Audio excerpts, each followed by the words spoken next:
말씀 요한복음입니다. 11장 1절. 요한복음 11장 1절 말씀. 어떤 병자가 있으니 이는 마리아와 그 자매 마르다의 마을 베다니에 사는 나사로라.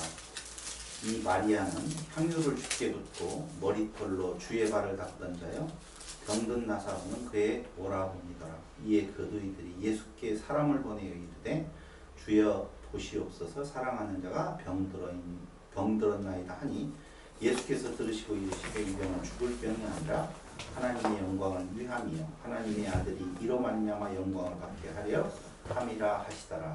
아멘. 지난 시간까지 중간사에 대해서 우리가 같이 살펴보았습니다. 그런데 제가 중간사 2번에 걸쳐서 강론을 하고 조금의 그 회한이 들었던 것은, 아시다시피 유튜브의 클릭수에 대해서 제가 엄청 신경을 쓰는 건 아니지만 이번에는 유난히 중간사에 대한 내용의 클릭수가 확실히 적더라고요. 왜 그러지? 라고 하는 생각을 좀 해봤어요.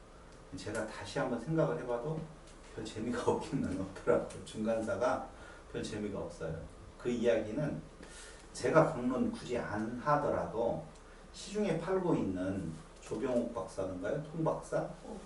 조병호인가요? 네, 조병호 박사나 또 다른 사람이 쓴 중간사에 대한 책을 보면 다 나와 있어요. 몇 가지 빼놓고는 거의 비슷비슷해서 그걸 굳이 이렇게 강론하면서 어렵게 역사를 이야기하다 보니까 그것만 역사했던 조 박사님 같은 경우에는 굉장히 매끄럽게 강론이 되어지지만 저는 그렇게 잘 안 되더라고요. 근데 이번에 또 중간사의 마지막 부분 어디를 들어가냐? 분파, 유대의 분파, 마지막 부분 분파하고 그 다음에 로마와 헤롯 왕가에 대한 내용이 중간사의 마지막 부분이에요. 근데 헤롯 왕가가 복잡해요, 사실은. 또 로마가 유대를 지배하면서 있었던 내용을 성경의 입장에서 정말 그만한 분량이 좀 될 것인가. 유대의 분파는 우리가 잘 알고 있는 것처럼 다 같이 시작. 바리새파, 네? 사두개파, 에세네파 세 분파로 이야기를 하죠. 그 다음에 이제 젤록당, 셀록당이라고 하는 열심당은 그 뒤에 신약시대에 나타나는 건데 에세네파나 바리새파 그리고 사두개파라고 하는 내용이 세 분파로 이야기를 했는데, 에세네파에 대해서 들어본 적 있어요? 들어본 적은 있죠. 어디에서요? 지금 들어본 적 있어요? 에세네파? 들어본 적 있죠. 어디에서? 그걸 내가 어떻게 아냐? 들어보긴 들어봤지만 어디서 들어본지는 잘 모르겠다. 성경에 안 나와요. 에세네파에 대한 내용이 전혀 없어요. 성경에 나오지 않는데 에세네파를 우리가 굳이 공부를 해요. 그럼 가능성은 어디에 있느냐라고 하면 세례 요한에 대한 존재를 에세네파로 보는 경우가 있어요. 또 어떤 학자들은 아니다라고 말하는 경우가 있어요. 바리새파 하면은 율법주의 부분에 대한 내용 이야기를 하고 있죠. 사두개파는 정치적인 세력.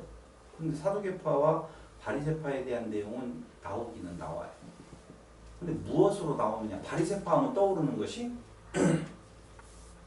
김선 강도사님. 네. 바리새파 하면 떠오르는 게 뭐예요? 열심당원. 또요. 어쨌든 바리새파 하면 율법 떠오르는 것은 뭐 당연할 거예요. 사두개파 하면은 제사장직을 가진 사내들인 공의회의 한편 차지하고 있는, 그리고 정치 세력화되어진, 친정부화되어진 뭐 이런 정도 생각이 돼요. 그럼 그걸 바리새파, 사두개파는 기원은 어디에서 되어져 있고 어떻게 지금 그들은 주장을 하고 있고 현재 이 이야기를 알아가지고 무슨 의미가 있겠느냐. 그래서 생각을 바꿨어요. 어떻게 바꿨느냐? 성경에 나오는 걸 중심으로 해서 바리새파가 나오잖아요. 그럼 바리새파가 뭔가라고 하는 내용은 거꾸로 가서 봐야지, 신약 성경에 나오고 있는 중간기에 어떤 사건들이 연관되어진 것이 나오면 그것만 우리가 보면 되지. 그죠? 페르시아가 망하고 헬라가 나라가 세워져요. 헬라가 세워졌잖아요. 헬라가 세워지고 난 뒤에 나라는 알렉산더에 의해서 통일이 되었다가 분국이 되어지거든요. 여러 나라로 분국이 되어지잖아요. 근데 그 분국이 되어지는 나라에 대해서 일일이 그 역사를 공부할 이유는 전혀 없다라고 하는 거예요. 사실은. 그럼 뭐가 중요하냐? 헬라화 되어진 그때에 두 나라의 존재가 나타나죠. 남쪽이 무슨 왕조? 봐봐요. 다 생각 안 나잖아요. 북쪽이 생각 안 나요. 그것 알아 의미가 뭐가 있어요? 사실은 어떻게 알아야 되냐면요. 헬라 제국이지만 알렉산더 이후에 나라가 나누어진다. 4개 나라로 나누어지는데 그 중에 2개 나라가 중요한 나라가 되어졌다. 근데 그 2개 나라를 무슨 왕조 이렇게 해가지고는 어려워요. 그럼 제가 쉽게 설명을 해드릴게요. 이집트와 시리아 이렇게 공부하면 돼요. 어렵지 않거든요. 그러니까 헬라의 나라가 시간이 가면 갈수록 통일된 왕국에서 나중에 나누어지는데 왜 그 헬라 제국으로 다 표시하고 있는 건가라고 생각을 하면서 중요한 요점은 뭐냐면은 누가 유대를 지배하고 있느냐. 그걸 지금 이야기를 하려고 하는 거거든요. 그러니까 이집트가 헬라 제국 안에 이집트가 지배했었을 때 유대를. 그게 초기죠. 그 다음에 후기 부분에 가서는 시리아 지역의 헬라 제국이 유대 땅을 지배를 하게 되어지거든요. 그때 그 지배했었을 때에 아주 우리가 너무너무 잘 알고 있는 누구요? 안티오쿠스 에피파네스 4세라고 하는 존재가 나타난다는 것이죠. 그 존재로부터 시작되어진 이스라엘의 각성운동, 그게 마카비 혁명이라고 하는 망치 치고 빠진다라고 하는 내용 쪽에서 나타났다가 그 마카비 혁명 이후에 하스몬 왕조가 왕국을 이루고 있다가 그 안에서 또 다른 분쟁을 통하여서 로마를 끌어들이고 로마가 중재자로 왔다가 그냥 유대를 먹어버려요.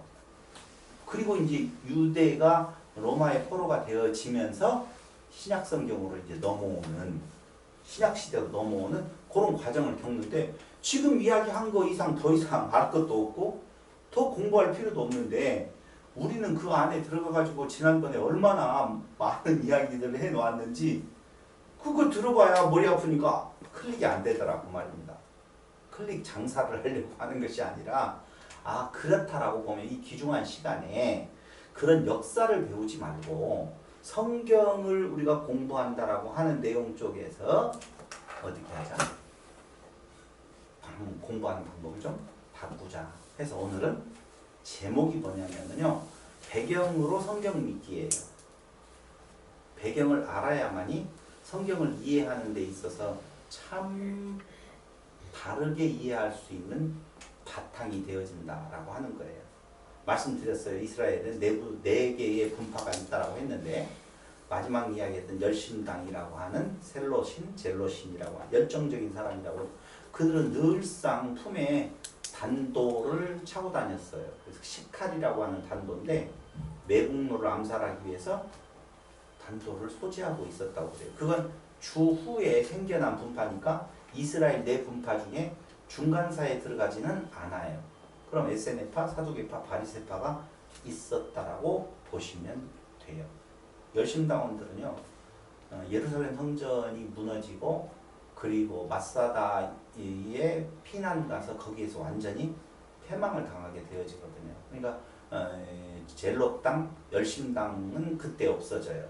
그런데 우리가 중간사라고 하는 것을 잠깐 요약을 하고 난 뒤에 성경의 한 부분으로 가서 그 중간사의 요 배경을 모르면 그 성경을 푸는데 굉장히 어려움을 겪을 수 있다는 거예요.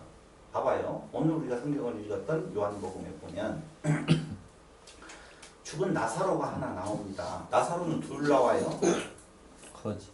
거지 나사로 여기 나사로 죽은 나사로 죄송합니다. 나사로가 둘 나오는데 요한복음에서 나오는 나사로는 마르다와 마리아의 동생으로 나오는 나사로입니다. 그것을 어떻게 표현하면 어떤 병자가 있으니 이는 마리아와 그 자매 마르다의 마을 베다니에 사는 나사로라. 그런데 이 마리아는 향유를 주께 붓고 머리털로 주의 발을 닦던 자요. 병든 나사로는 그의 오라버니, 마리아의 오라버니네요. 오라버니로서의 나사로가 있어요. 근데 3절에 보니 이에 그 누이들이 예수께 사람을 보내 이르되, 아까 병자가 있다라고 나왔잖아요. 그런데 예수께 사람을 보내 이르되 주여 보시옵소서, 사랑하시는 자가 병들어 있나이다 하니 예수께서 그 말을 들고 난 뒤에 이 병은 죽을 병이 아니라고 그래요. 하나님의 영광을 위함이요 하나님의 아들이 이로 말미암아 영광을 받게 하려 함이더라 라고 말씀을 하시는데, 문제는 뭐냐면요 6절 나사로가 병들었다 함을 들으시고 그 계시던 곳에 이틀을 더 유하시더라 이렇게 말을 해요. 병들었다는 말을 듣고 이틀을 더 유했어요. 그럼 며칠 지난 거예요? 일단 병들은 날까지 합치면 3일이 지난 거죠. 그랬어요. 그 후에 제자들이 이르시되 유대로 다시 가자 하시니 제자들에게 이르시되 유대로 다시 가재요. 문제가 좀 있잖아요. 왜냐하면 나사로를 지금 병들어서 죽어가니 얼른 가서, 아니 죽었어요 이미. 그래서 얼른 가서, 이 대목에서 이제 제가 던지는 질문이에요. 이게 이제 여러분 그냥 저하고 눈을 맞추시면서 안 따라오면 이거 이해하기 어려워요. 아까부터 따라갔어요. 딱 2명 따라오고 나머지는 다 안 따라오더라고. 왜냐하면 되거든 질문할 때.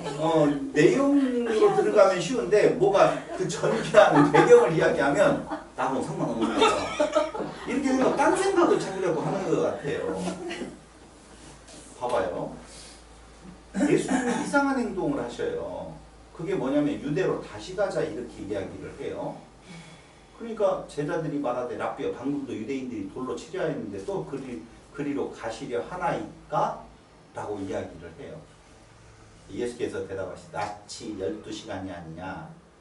사람이 낮에 다니면 이 세상의 빛을 보는 거 실족하지 아니하고 밤에 다니면 빛이 그 사람 안에 없는 거로 실족합니다. 무슨 말인지 모르겠어요. 모르겠죠? 몰라요. 그런데 11절 이 말씀을 하신 후에 또 이르시되 우리 친구 나사로가 잠들었도다. 그러나 내가 깨우러 가노라. 그러니까 제자들이 이르되 주여 잠들었으면 낫겠나이다 하더라. 예수는 그의 죽음을 가리켜 말씀하신 것이나 그들은 잠들어 쉬는 것을 가리켜 말씀하신 줄 생각합니다. 나사로는 이미 죽었어요? 살았어요? 죽었어요. 그러니까 예수님 깨우러 가자 하니까 제자들은 아직 안 죽고 잠이 들어서 아픈 상태에 잠이 들었는가 보다 이렇게 생각을 지금 했다는 거예요. 이건 제가 설명 안 해도 여러분 읽으면 다 아는 내용이에요. 그런데 그 뒤에 뭐냐면요. 이에 예수께서 밝히 이르시되 나사로가 죽었느니라. 잠자는갑다 그러니까 아니 인마 죽었어. 뭔 말이지? 내가 거기 있지 아니한 것을 너희를 위하여 기뻐하노니 이는 너희로 믿게 하려 함이라. 그러나 그에게로 가자 이렇게 말을. 뭔 말인지 잘 몰라요. 그 자리에 없었던 것을 오히려 다행으로 알고 너희에게 유익이 된다고 그래요. 왜요?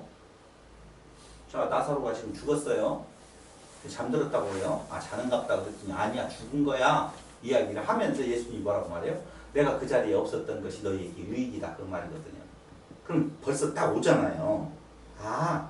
죽은 그를 어떻게 해서 살려서 그들 앞에 영광을 드러내려고 하는가 보구나 이렇게 지금 생각이 들어갔잖아요. 그죠? 따라 잘 왔어요. 이제 다 따라왔어요. 그런 생각을 가져요. 그러면서 디두모라고 하는 도마가 다른 제자들 말에 우리도 주와 함께 죽으러 가자 하니라. 뭔 말인지 잘 몰라요. 뭔 말인지 모르는 말은 막 그냥 지나가면 돼요. 그 팔라고 생각하지 마. 17절 중요한 말 나오죠. 예수께서 와서 보시니 나사로가 무덤에 있은지 이미 나흘이라. 집에서 죽어가지고 있는 것이 아니라 어디에 들어가 있어요? 무덤에 있어서 나흘이면 며칠이에요? 4일이에요. 그러니까 3일 있다가 다시 오는 그 시간까지 해서 나흘이 지난 거예요. 여기가 이제 중요한 포인트예요. 예수님은 며칠 만에 부활하셨어요? 3일. 3일 만에 부활하시고 나사로는 4일 만에 부활을 하게 되는 거예요. 이제 만나가지고 예수님을 만나서. 그럼 부활은 3일 만에 되어야 돼요? 사흘 만에 되어야 돼요? 상관없어요. 상관없어요. 근데 3일 부활하고 4일 부활하고에 분명한 의미가 있어요. 아니 귀한이면 4일로 부활하려면 예수님 부활하신 거 3일로 통일을 하든지 나사로를 4일 만에 했으면 4일로 하든지 예수님 3일 만에 부활한다는 걸 구약에 예언되어 있어요? 예언 안 되어 있어요? 되어 있어요. 뭐가 되어 있어? 어디에요? 되어 있지 않나? 어디가 되어 있어요? 예수님께서 내가 3일 만에 다시 살아난다라고 말씀하셨던 것이지 구약 성경에 3일 만에 부활해야 된다라고 나와 있는 거? 요나라고 네? 요나로 되게 말을 아 그렇게 섞어가지고 그걸 의미하는 거 아니냐? 아 그렇게 이제 갖다 붙이면 네, 너무 어렵고 사실 어려운 거 어떻게 하라고 했어요? 피해라. 지나가 넘어가라고 그랬어요. 피하라. 근데 분명히 3일 만에 부활하시는 예수님과 4일 만에 부활하시는 예수님에 대해서 제가 오늘 특별하게 이야기를 하려고 하고 두 번째로는 왜 예수님은 4일까지 기다리셨을까라고 하는 거예요. 그거 생각 안 해보셨어요? 예수님이 죽은 줄 아는데도 불구하고 빨리 가서 한시라도 빨리 가서 살리시는 것이 좋을 텐데 오랫동안 기다리시고 딴 일을 하시면서 시간을 끌어요. 그리고 완벽하게 무덤에서 이제 썩은 내가 날 수 있는 때까지 지금 기다렸던 거예요. 그렇죠? 그때의 예수님과 마르다, 예수님과 마리아 사이에 대화가 오고 가요. 그 대화가 어떻게 오고 가냐면요. 나흘이라 베다니는 예루살렘에 가깝기가 한 오리쯤 되매 많은 유대인들이 마르다와 마리아에게 그 오라비의 일로 위문하려 왔더니 여러분 배경을 모르면은요 이 동네 사람들마다 위문하러 온 거 며칠째 되는 날 지금 위문하러 온 거예요? 나흘째 되는 날 위문하러 온 거예요. 마르다는 예수께서 오신다는 말을 듣고 곧 나가 맞이하되 마리아는 집에 앉아 있어요. 마르다는 나가서 예수님 맞이하고 마리아는 집에서 지금 오빠 이렇게 하면서 울고 있겠지. 근데 21절 마르다가 예수께 여짜오되 주께서 여기 계셨더라면 지금 무슨 말인지 우리 이해되잖아요. 내 오라버니가 죽지 아니하였겠나이다. 한번 생각을 해보세요. 나사로가 죽었어요. 죽은 지 지금 나흘째예요. 3일째 왔으면 죽었어요? 살았어요? 마르다의 이야기의 내용에서 우리가 한번 캐치해 본다라고 보면 주께서 여기 계셨다라고 보면 내 오라버니가 죽지 아니하였겠어요 라고 하는 말은 예수님이 언제 여기에 계셨다면 자 3일 전이냐 죽기 직전 죽어갈 때에 그때 오셔서 안수를 해가지고 살렸더라면 이런 개념으로 들리시잖아요. 그렇잖아요. 근데 사흘 전 죽기 5일 전이겠죠. 그러니까 한 5일 전이나 7일 전이나 이렇게 되는데 만약에 그 예수가 그때 아니고 죽었다라고 숨이 끊어지고 난 뒤에 하루 지나서 그곳에 오셨으면 나사로는 살 수 있다고 마르다가 생각할까요? 못할까요? 하겠죠. 지금 예수님 말 안 했어요. 마르다가 지금 예수님이 오셨어요. 나흘째 되는 날 무덤에서 이미 썩고 있는데 근데 예수님 오시면 여기 계셨더라면 내 오라버니가 안 죽을 판인데 왜 늦게 오셨어요? 그럼 늦게 오시는 것은 죽기 전에 오셨다면 이라고 보자고요. 근데 죽은 뒤에 하루 지났어. 그때 오셨다면 마르다의 생각에 그때도 하루밖에 안 지났으니까 내 오라버니가 살 수 있다라고 생각할까요? 안 할까요? 할 수 있을 것 같아요. 뭐 근거가 뭐예요? 시체가 썩지 않았습니다. 3일째. 이틀 지났으면 이틀도 저 많이 안 썩었어요. 3일째 지났으면 조금 그 정도로. 나흘은 너무 팍 썩어서 3일은 죽었다고 가만히 해야지. 없을 것 같아요. 3일은 죽었다고 봐야 되겠죠. 예수님이 죽었다고 해야지. 예수님이 3일째 부활하셨는데 그럼 예수님도 살아날 수 있었겠네? 방금 그 뜻이면? 그럼 뭐 그들이 말하는 것처럼 예수님 안 죽었다. 그때 숨이 붙어 있는데 그때 제자들이 와서 뺏어가지고 살아난 것처럼 그렇게 말한 것이다라고 하는 말이 되잖아요. 그런 설도 있네요. 설도 있잖아요. 예, 영국에서. 영국에서만 있어요? 이거 프랑스로 건너갔다는 소리. 있어요 실제로. 아니 그런 설이 있어요. 예수님 안 죽었다. 재판도 받았다니까 영국에서는. 마리아가 살았다. 그래도. 마리아 그건 뭐, 다른 그것도 이야기고 있어요, 그것도 그 이야기는 또 다른 이야기인데 그래서 예수님의 기절설을 이야기를 해요. 기절에 있는데 제자 처음 들어봤어요? 학교에서는 다 학교가 아니라 웬만히 성경 안다는 사람들은 다 그 이야기를 해요. 그래서 제가 오늘 3일 부활, 4일 부활이라고 하는 개념이 상당히 잘 정립을 해야만이 될 필요가 있다는 거예요. 단순하게 그냥 부활하셨네, 부활이 살아났대 나사로가 이렇게만 생각하지 않고 이것을 이해하는 데 있어서는 뭐가 필요하다? 중간사의 배경이 필요하다 그 말이에요. 이 중간사의 배경을 알면 그 말이 그 말이구나 이걸 알 수가 있어요. 왜 예수님은 사흘 나흘째 되는 날까지 기다렸으며 왜 마르다와 마리아는 왜 빨리 안 왔냐고. 마르다와 마리아의 말 속에는요 죽기 전에 오셨으면이라는 말이 아니에요. 그럼 마르다와 마리아 말은 뭐예요? 3일 안에 오셨어야죠 죽은 지 그 말이었어요. 요 말은. 근데 우리는 그걸 못 읽어내잖아요. 왜요? 거기 3일 죽고 난 하루 이틀 3일까지는 오셨더라면 이렇게 말 안 하잖아요. 주께서 여기 계셨더라면이라고 하니까 보편적인 사람들은 뭘로 생각한다? 1번 죽기 전에 빨리 안수를 했더라면 예를 들어서 2번 그래도 어떻게 죽었다 할지라도 썩기 전에 오셔서 당신의 어떤 능력을 좀 보여주셨더라면 뭐 이런 식의 생각도 할 수도 있겠죠. 근데 이 내용을 이렇게까지 자세히 들여다본 사람들은 당신이 이곳에 계셨더라면 내 오라비가 안 죽었을 것입니다 라고 말하는 내용은 아마 죽기 전에 달려오셔서 진짜 우리 속된 표현으로 안수라도 해주셨더라면 당신 능력 내가 압니다. 안 죽었을 거예요. 이 말로 거의 다 받아들이기가 쉽지요. 거기까지 하고 조금 더 내려가 볼게요. 그러나 나는 이제라도 주께서 무엇이든지 하나님께 구하시는 것을 하나님이 주실 줄을 아나이다. 이렇게 봐봐요. 그럼 봐봐요. 재밌잖아요. 재밌다고 해주셔요. 재밌어요. 너무 재밌어. 너무 재밌잖아요. 신나, 완전 신나. 여기에 계셨더라면 내 오라버니가 죽지 아니하였습니다 라고 해요. 근데 이렇게 이야기를 해요. 그러나 나는 이제라도 주께서 무엇이냐 하나님께 구하시는 걸 하는 지금이라도 예수님께서 아버지께 내 오라버니의 생명을 구한다라고 하면 살아날 줄 압니다. 이렇게 지금 들리잖아요. 그러면은 늦게 와서 죽었다라고 하는 말이 안 맞잖아요. 앞뒤가. 아니 다 죽어가지고 4일째 되는 건 5일째 되더라도 어떻게 해요? 잘 오셨어요. 지금이라도.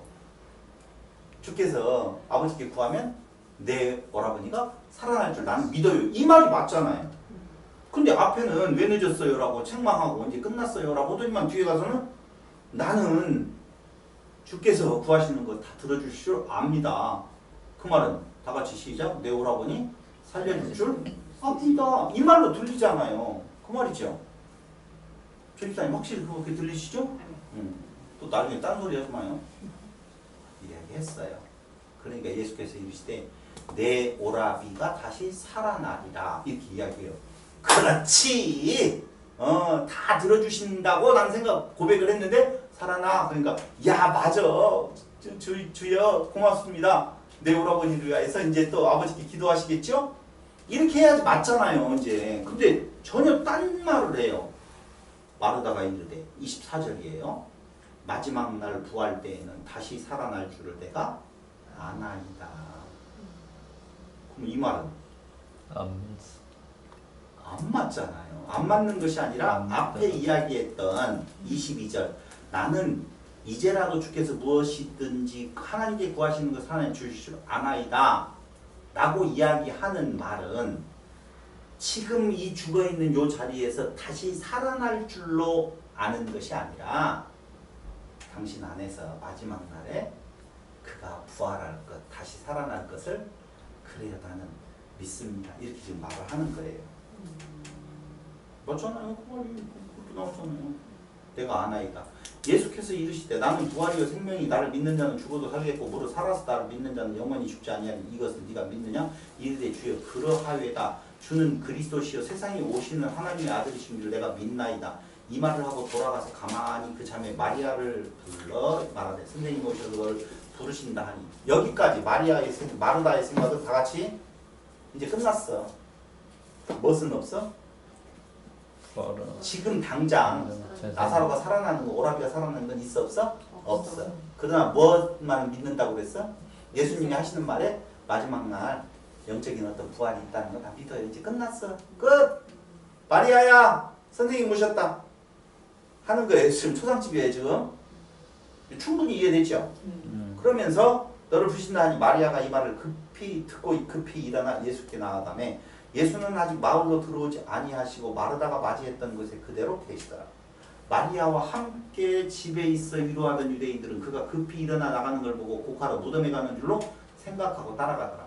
마리아가 나가니까 이제 묻혀진 무덤에 가서 올려고 가는가 하고 따라 나가. 마리아가 예수 계신 곳에 가서 배웠고 그 발 앞에 엎드려 이르되 주께서 여기 계셨더라면 내 오라버니가 죽지 아니하였겠나이다 하더라. 똑같은 말을 해요. 마르다와.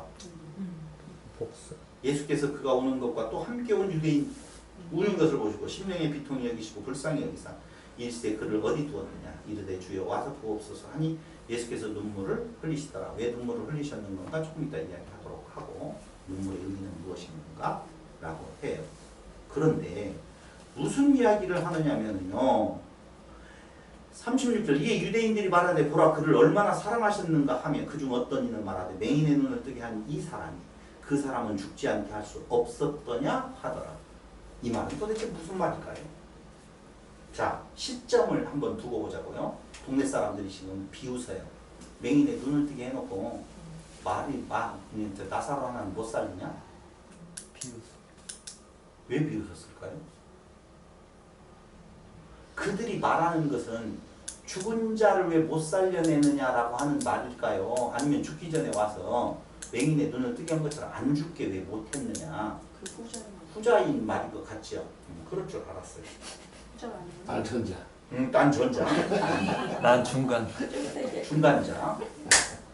근데 여러분들이 그 배경을 모르면 후자로 가요. 근데 배경을 알면 전자로 가요. 죽은 뒤에 왜 못 살리냐 그 말이에요. 죽었어도 살려야지 라고 하는 말이거든요. 여기에는 아주 깊지는 않지만 사전 지식이 있어야만이 해석되어지는 부분이 있어요. 그럼 정답을 먼저 말하고 갈게요. 그게 뭐냐면 3일 안에 와서 살릴 수 있다고 생각하고 있었어요. 죽은 뒤에 3일까지는 죽은 자를 살릴 수 있다고 생각을 했다니까. 그때 사람들이 그때 사람들이 사상이 3일장도 그래서 생긴 거. 그거하고는 잘 모르겠어요. 한국의 3일장이 거기서부터 유래됐는지는 거기까지는 내가 연구를 안 했으니까. 어쨌든 3일 안에 와서 살려야 되는데 그들의 배경에는 왜 4일째 되는 날 왔잖아요. 예수님이. 그러니까 제가 그들의 마음속에 그들의 사상 속에는 3일의 안에만 오면 살릴 수 있는 가능성이 있는 걸 전제한다고 그랬잖아요. 그렇죠? 그럼 소경의 눈을 뜨게 한 사람이라고 보면 그들의 머릿속에 죽은 자가 다시 살아날 수 있는 확률의 시간을 며칠로 본다고요? 3일로 봐요. 근데 예수님이 3일에 안 오고 딴짓했잖아. 날짜를 지나버렸잖아요. 그러니까 예수님의 행동을 뭐로 생각할 수도 있느냐? 자신 없으니까 지체해서 내가 살릴 수 있는 능력이 있는데 4일째라서 이거 못 살렸다. 이렇게 변명하려고 하는 행동으로도 볼 수가 있다는 거예요. 여기에 그런 내용 아무것도 안 나오는데 너는 어떻게 지어내기도 잘한다. 그렇게 생각 안 들어가죠? 완전히 친하니까 우리는. 근데 안 친한 사람도 있는 거예요. 저렇게 비웃는 사람도 있어요. 그래서 중간사를 알아야 한다. 중간사를 알아야 된다. 중간사에 그 누구를 알아야 되냐면 바리새파를 알아야 돼요. 바리새파를 알아야 돼요. 이게 중요한 이야기예요. 진짜 바리새파를 알면 그게 이거 아무런 문제가 안 돼요. 그때의 당시에 이 앞에 있는 사람들은 이게 문제, 우리 같이 이렇게 문제 삼고 이런 거 아니에요. 이 말을 하면 무슨 말인지 다 알아들어요. 맞아, 웃겨. 왜 빨리 오지 않고 늦게 와가지고 나흘째 되는 날 온 거야. 끝났어. 이렇게 이야기를 하고 있는 거예요. 자, 몇 절 읽었어요? 39절. 39절인가요 벌써? 37절. 그중 어떤 이는 말하되 맹인의 눈을 뜨게 한 이 사람이 그 사람은 죽지 않게 할 수 없었더냐 하더라. 이에 예수께서 다시 속으로 비통히 여기시며 무덤에 가시니 무덤이 굴이라 돌로 막았거늘 예수께서 이제 돌을 옮겨 놓으라 하시니 그 죽은 자의 눈이 마르다가 이르되 주여 죽은 지가 나흘이 되었으니 벌써 냄새가 나나이다. 자, 여기에서 마르다가 소망이 조금이라도 있을까요 없을까요? 없는 상태로 보이잖아요. 없어요. 왜 갑자기 이렇게 완전히 소망이 무너졌느냐 라고 하면 40절 예수께서 이르시되 내 말이 네가 믿으면 하나님의 영광을 보리라 하지 아니하였느냐 하시니 돌을 옮겨 놓으니 예수께서 눈을 들어 우러러보시고 이르시되 아버지 내 말을 들으신 것을 감사하나이다. 항상 내 말을 들으시면 그러면서 그들을 믿게 하려 함이 이 말씀을 하시고 큰 소리로 나사로야 나오라 부르시니 죽은 자가 수족을 배로 동인 채 나오는데 그 얼굴은 수건에 쌓였더라. 예수께서 이르시되 풀어놓아 다니게 하라 하시니라. 살아나셨네. 살아났네. 어찌 이런 일이 벌어질까요? 그러니까 자, 문제는 뭐엇이었는지 잘 보자고요. 예수님은 지체했어요. 일부러. 근데 일부러 지체됐는데 많은 사람들이 뭐라고 이제까지는 해석을 했냐면 완전히 죽어서 냄새 날 때까지 기다렸다가 살려야만이 메시아의 능력을 보여주어서 그가 메시아인 줄 알게 하려 한다. 이렇게 보통 해석을 다 했어요.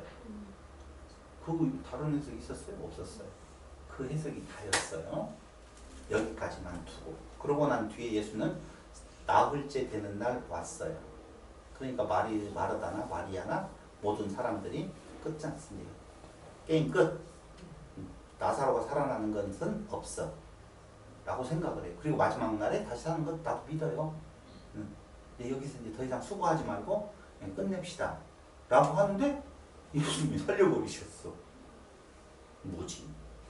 도대체 이 구절을 여기를 해석하기 위해서 여기까지 이제 본문을 봤으니 이걸 해석하기 위해서 중간사에 무슨 파?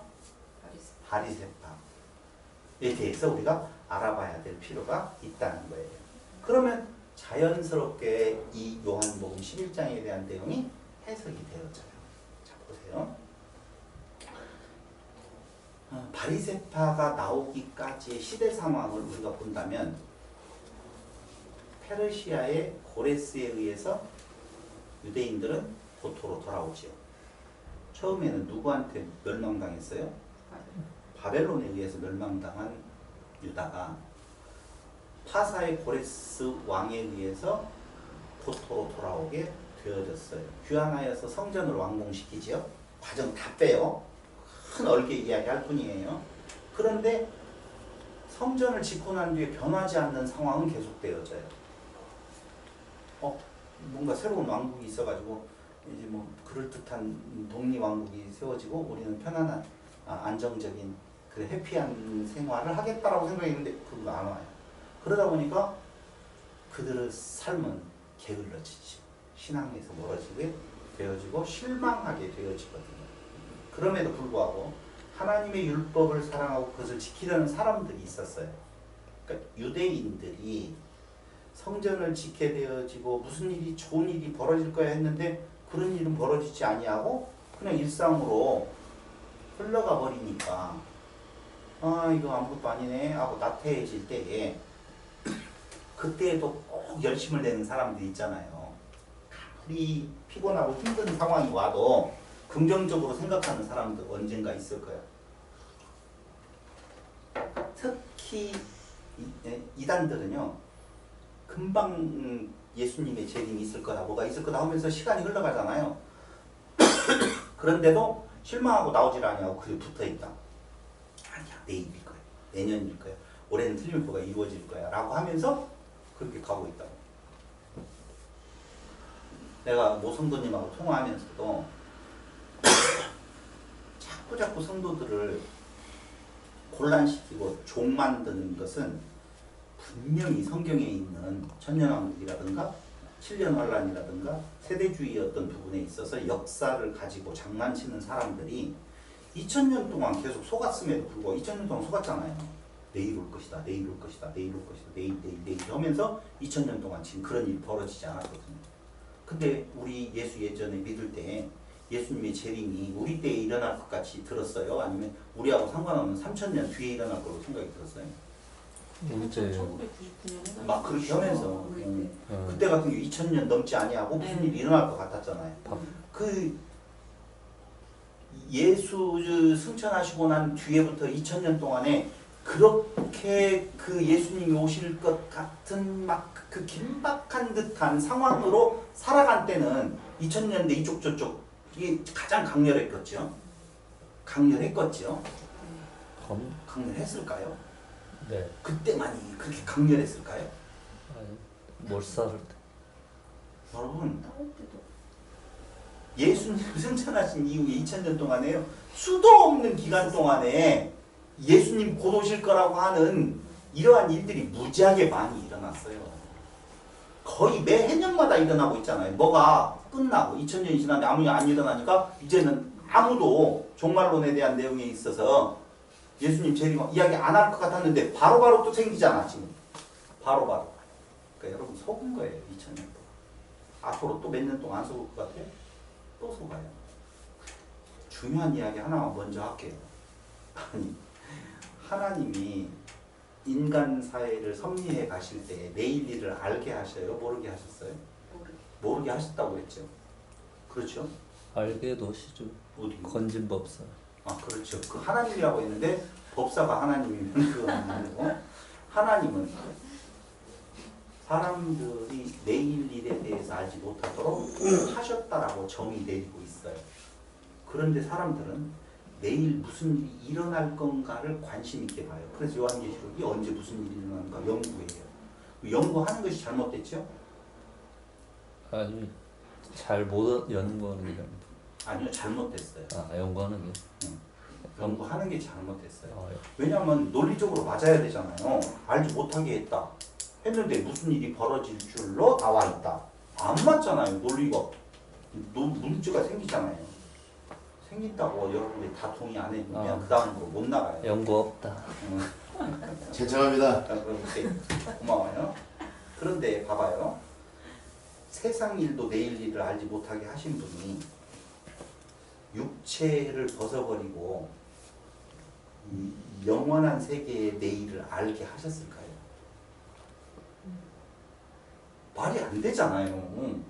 아니 육체의 내일도 모르게 하셨다라고 하셨는데 죽은 뒤의 삶까지 우리 보고 연구해서 그걸 언제 무슨 일 말이 안 되잖아요. 논리가 안 맞다니까.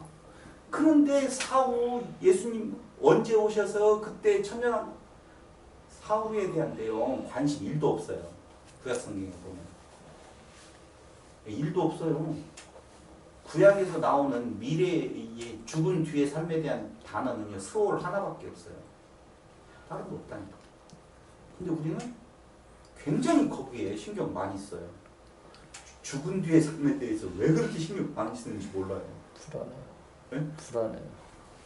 그래서 갈등, 고민, 고통은 어디에서 오냐면요. 과거와 미래에서 와요. 현재만 보면요. 하등에 고통스럽지도 않고 불안할 것도 없어요. 근데 과거와 미래가 우리를 고통스럽게 하고 불안하게 만드는 거거든요. 하나님은 우리에게 평안을 주신다고 그랬죠?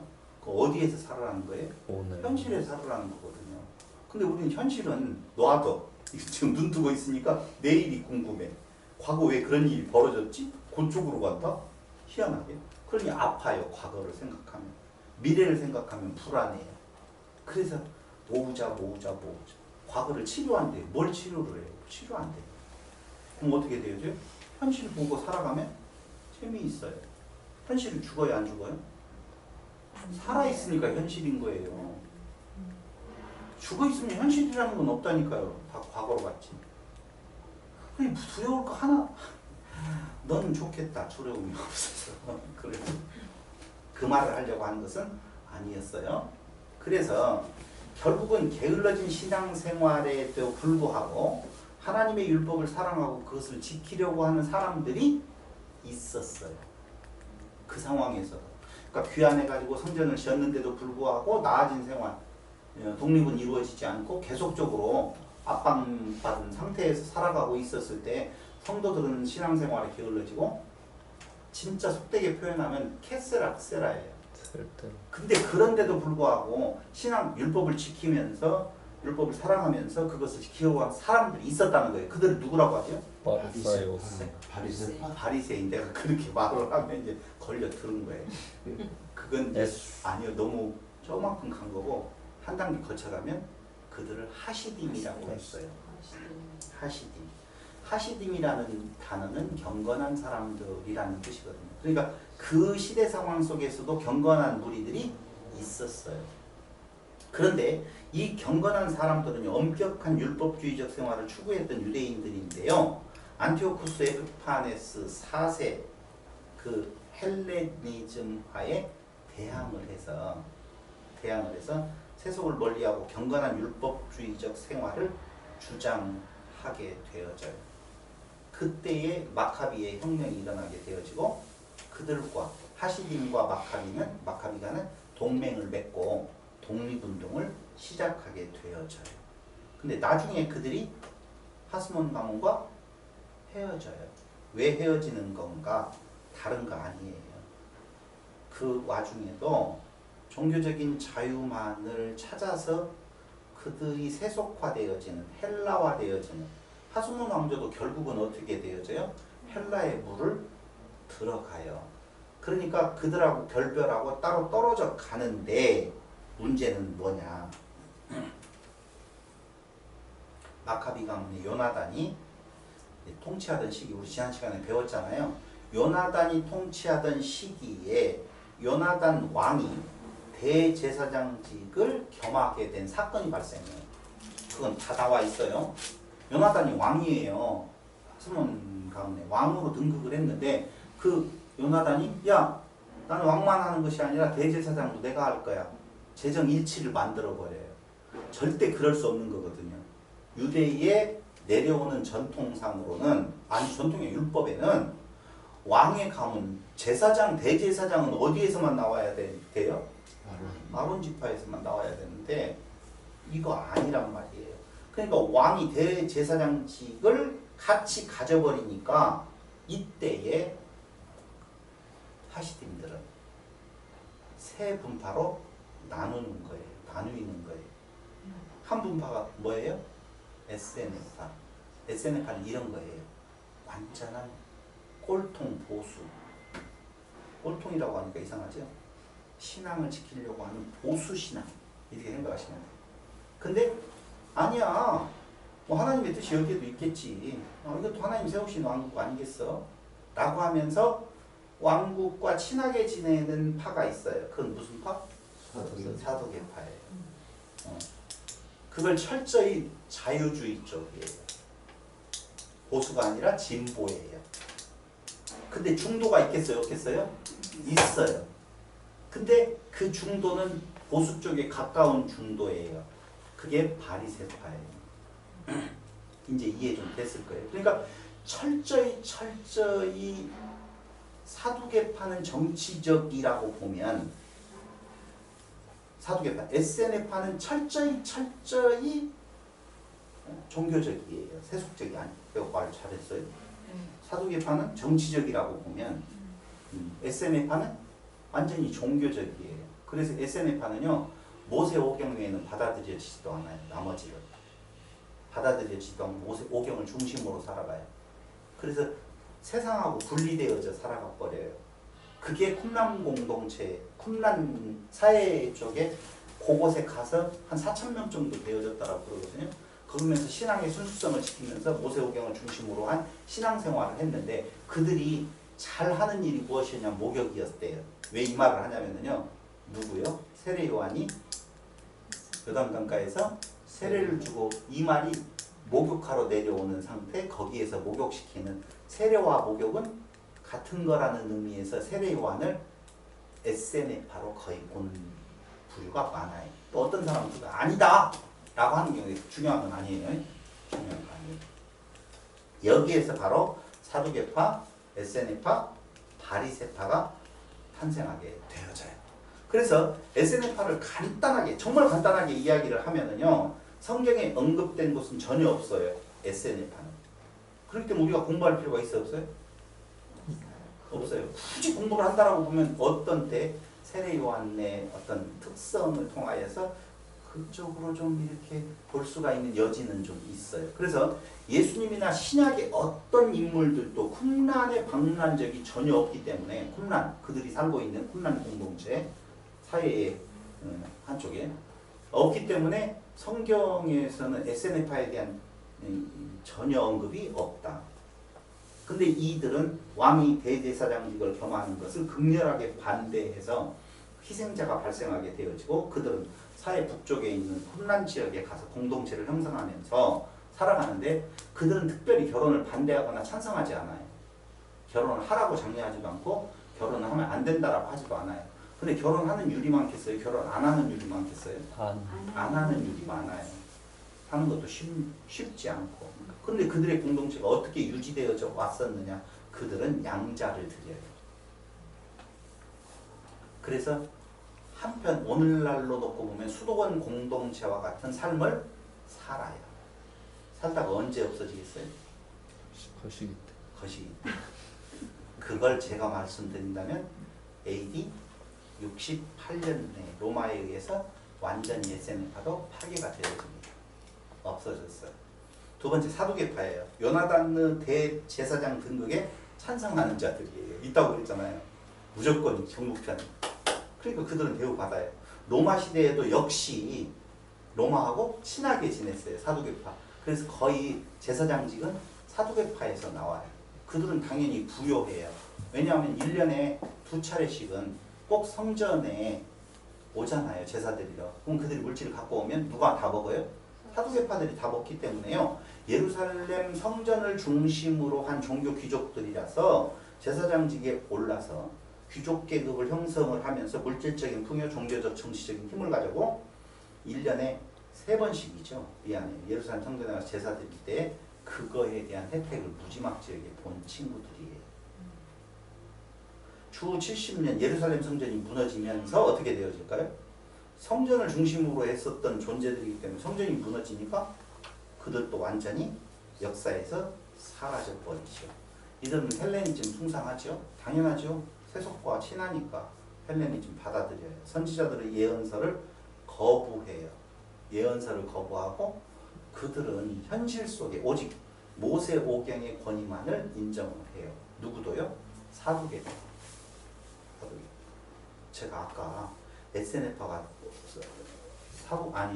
모세 오경만이라고 했었죠? 네. 잘못 말했어요. 죄송해요. 여기 사두개파가 그런 의미예요. 모세 오경만을 딱 그것만을 자기들이 받아들이고 권위를 인정해버려요. 천사와 영의 존재도 부정해버리고요. 율법의 울타리, 즉 장로의 전통도 인정하지 않아요. 그러면서 메시아 대망도 강렬하지 않고 예수님에 의해 위선자들로 그들은 평가를 받기에 이르게 되어집니다.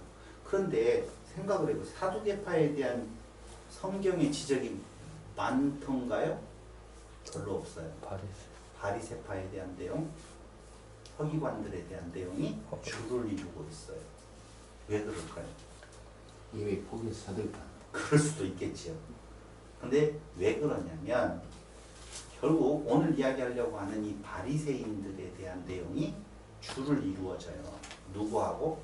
예수님하고. 예수님이 율법을 해석하는 거하고 바리새인들이 율법을 생각하는 거하고 완전히 반대 개념이에요. 전혀 반대. 그러니까 바리새인들은 한마디로 말을 하면 구별된 자들이라는 뜻이 있잖아요. 여기가 이제 중요해요. 그럼 바리새인이라고 하는 요 분파, 단어는 어디에서 왔느냐 이거죠. 어디에서 왔느냐면 학적으로 보면 두 가지의 설을 이야기하는데 하나는 파루심이라고 하는 파루심이라고 하는 데에서 유래했다고 해서 히브리어 이건 구별되다 뭐뭐로부터 분리하다라는 뜻이 있다는 거예요. 그러니까 자기는 분리된 존재들이잖아요. 그러니까 육적으로 정치적인 세력은 되어지지 않았지만 종교적으로도 우리는 거룩한 쪽에 속한다, 구별된 쪽에 속한다 하니까 구별되지 아니하는 너희들은 평신도예요. 말을 하자면 쉽게 표현을 하면. 그러니까 고신도의 입장에 구별된 자 입장에서 그들을 지배하는 자리에 있거든요. 그러니까 날마다 자기를 드러내기를 원하고 경문을 넓게 하고 뭐 이런 부분들이 다 그렇게 나오는 거예요. 배경이. 근데 오늘 요한복음 11장을 공부하기 위해서는 파라쉬라고 하는 단어에서 유래된 바리새파를 공부하려고 하는 것은 아니에요. 그럼 뭐냐면은 봐봐요. 지금까지 이야기했던 내용의 중간사의 이야기의 마지막 요 부분이 요한복음 11장을 해석하는 데 있어서 중요한 요소라고 말입니다. 요것만 알면 되는데 우리는 너무 필요 없는 이야기들을 중간사회라 공부한다고 많이 공부를 했다는 것이죠. 공부를 너무 많이 하면 안 된다니까. 그럼 지금까지 이야기했던 건 다 잊어버려요. 이제 기억 안 해도 돼요. 안 나요. 바리새인이라고 하는 것의 유래를 뭘로 보는 두 번째 견해가 있냐면은 페르시아인을 의미한다고 그래요. 파리사이오스. 그래서 바리새인이 전통에 열렬한 고수자이기는 하였지만 그들 교리 중 일부는 어디에 영향을 받았냐면 페르시아의 영향을 받은 것이 사실이라는 거예요. 조로아스터. 거기까지도 올라갈 수 있어요. 비슷한 교리. 그래서 메시아 왕국의 도래라든가 사후의 생명이라든가 마귀와 천사의 존재라든가 마귀와 천사의 이중성, 마귀도 있고 천사도 있다라고 하는 내용에 대한 거라든가 죽은 자의 부활이라든가 메시아 대망사상이라든가 불임절 한우카 절기를 수용하는 거라든가 이거 다 누가 바리새인들이 했던 내용인데 이게 다 어디에서 시작된 거예요? 페르시아 시대에 있었던 사상들이에요. 우리는 그 사상들이 무엇인 줄 알아요? 기독교 사상이 바탕인 줄 알고 있잖아요. 근데 아니라 페르시아의 종교적인 어떤 사상들이 들어온 거예요. 들어왔다라고 하니까 그럼 천사도 부인하는 거예요? 뭐 메시아 왕국도 다 없는 거예요? 그렇게 말하지 말고 그 과정에서 보면 일단 오늘은 부활에 대한 이야기를 지금 하려고 그러잖아요. 근데 그 부활이 어떻게 들어왔느냐를 지금 이야기를 하는 거예요. 구약성경과 구전법을 포함하는 구약성경 전체를 다 수용하는 것이 바리새인인데요. 구전법도 다 인정해요.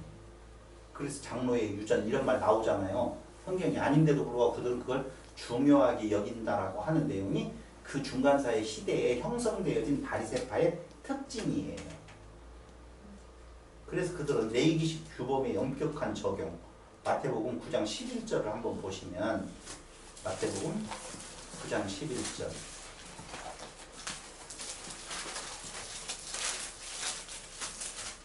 바리새인들이 보고 그의 제자들에게 이르되 어찌하여 너희 선생은 세리와 죄인들과 함께 잡수시느냐. 예수께서 거두시고 이제 건강한 자에게 의사가 이렇게 나오잖아요. 그러니까 레위기식 규범의 엄격한 적용, 그건 세속과의 분리로 정결과 정화를 완전히 이루고자 하였다라고 하는 의미에 있어서 왜 죄인들하고 같이 지내느냐라고 하면서 자기들은 정결하지 못한 자와 같이 하면 안 된다라고 하는 철저히 우리가 말하고 있는 율법주의자들이었다라고 보시면 돼요. 그래서 율법을 문자적으로 실천하여서 그 문자적 실천을 통해서 의롭게 된다고 그들은 주장하고 있었던 거예요. 그러니까 성경이 말하고 있는 의롭게 되는 원리와는 전혀 배치되어지는 부분으로 우리가 알 수가 있죠. 근데 정작 자신들은요 그렇게 말을 해놓고는 유전을 내세워서 율법 준수를 외면해버려요. 그래서 고르반이라는 말 알잖아요. 부모 공경에 대한 내용이 고르반, 하나님께 드림이 되었다라고 하면 부모 공경 안 해도 되는 것. 그러니까 유전이라고 하는 것을 동등하게 이렇게 세워. 유전은 왜 만들어요? 더 성경을 지키기 위하여서 더 의롭게 되기 위해서 유전을 만들어요. 이런 거라니까요. 6월 아니 안식일을 지켜라. 안식일을 지켜라라고 하는 단어 하나가 있는데 그걸 잘 지키기 위해서 안식일 이렇게 지키는 것이 잘 지키는 것이다. 항목을 만들어요. 이거 뭐가 되어져요? 장로의 유전이 되어진다니까. 전통이 되어지고. 근데 그 전통의 항목이 무엇을 먹어버리냐? 부모를 공경하라고 하는 말을 먹어버린다니까. 그게 뭐예요? 고르반이라고 하는 단어예요. 고르반이라는 말만 쓰면 부모 공경을 위해서 무엇인가를 안 해도 돼요. 하나님 먼저니까. 그러니까 자기들이 세운 그 유전을 가지고 성경의 준수를 외면하고 또 지나치게 외적인 의를 강조하는 모습이 누가복음 7장 36절 50절에 보면 나와 있어요. 형식주의에 빠져 있고요. 율법주의, 극단적인 분리주의를 가지고 있는데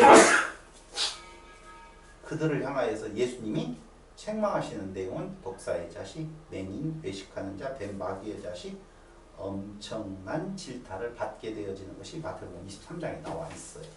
자, 여기까지만 보면 이제 오늘 이야기하려고 하는 내용이 이 이후부터 나오는 거예요. 자, 시간 어떻게 되는지 한번 봐주세요. 1시간 반. 1시간 반이요? 그 정도 20분 정도. 그럼 여기에서 잠깐 멈췄다가 본론으로 들어가면서 두 번째 시간 잠깐 하고 마치도록 하겠습니다.